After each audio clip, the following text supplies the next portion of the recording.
নমস্কার, আমি ডক্টর শুভজিৎ শর্মা, একজন কার্ডিওথোরাসিক সার্জন। স্টেন্ট নাকি বাইপাস, আপনারা হয়তো অনেকেই শুনেছেন কারো স্টেন্ট হয়েছে, কারো বাইপাস সার্জারি করাতে হবে। আসুন এই বিষয়ে জেনে নেওয়া যাক। আমাদের হার্টে কিন্তু তিনটে মুখ্য শিরা রয়েছে, এলএডি অর্থাৎ left anti descending artery, right coronary artery এবং লেফট সার্কামফ্লেক্স আর্টারি।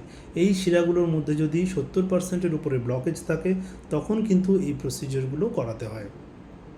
স্টেন্ট কিন্তু মেটাল বা মেটাল মেশ দিয়ে তৈরি হয়।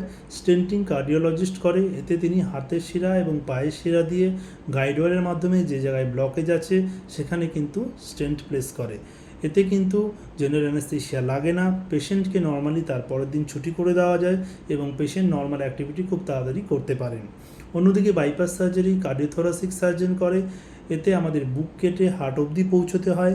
যে জায়গায় ব্লকেজ আছে তার আগে আমাদের শরীরেরই ভেন বা আর্টারি দিয়ে নতুন একটি রাস্তা তৈরি করা হয়। এটা কিন্তু মেজর সার্জারি, এতে জেনারেল অ্যানেস্থেশিয়া লাগে, পেশেন্টকে 3 থেকে 4 দিন থাকতে হয় এবং এতে অপারেটিভ রিস্ক কিন্তু একটু বেশি থাকে। আসুন বেশ কিছু প্রিন্সিপাল এই বিষয়ে জেনে নেওয়া যাক। যদি একটি শিরা ইনভলভ থাকে তখন কিন্তু আমাদের স্টেন্টিং করতে হয়।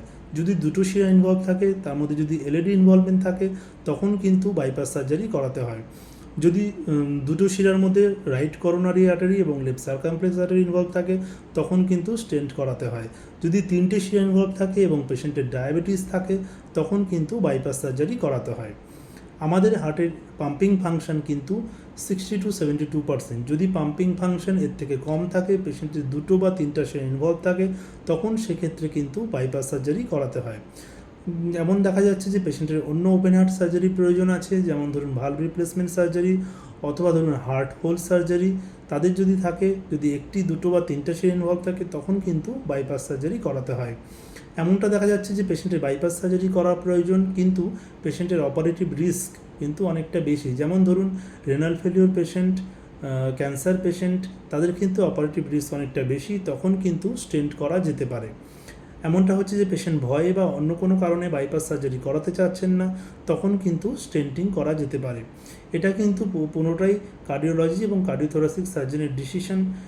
কার্ডিওলজি এবং কার্ডিওথোরাসিক সার্জন পেশেন্টের ইকোকার্ডিওগ্রাফিক ফাইন্ডিং, অ্যাঞ্জিওগ্রাফি ফাইন্ডিং, বয়স এবং অন্যান্য যে রিস্ক ফ্যাক্টর, পেশেন্টের জেনারেল কন্ডিশন সম্পূর্ণ অ্যাসেস করে একটা ফাইনাল ডিসিশন নেন যে স্টেন্টিং করাতে হবে কি বাইপাস সার্জারি করাতে হবে। তবে মোর অর লেস কিন্তু এগুলোই ফলো করা হয়। আশা করছি এই বিষয়ে আপনাদের কিছুটা জানাতে পেরেছি। যদি এই বিষয়ে বিশদে জানতে চান তবে অবশ্যই মেসেজ করুন, কমেন্ট করুন। আপনাদের অসংখ্য ধন্যবাদ। সুস্থ থাকুন, ভালো থাকুন। নমস্কার।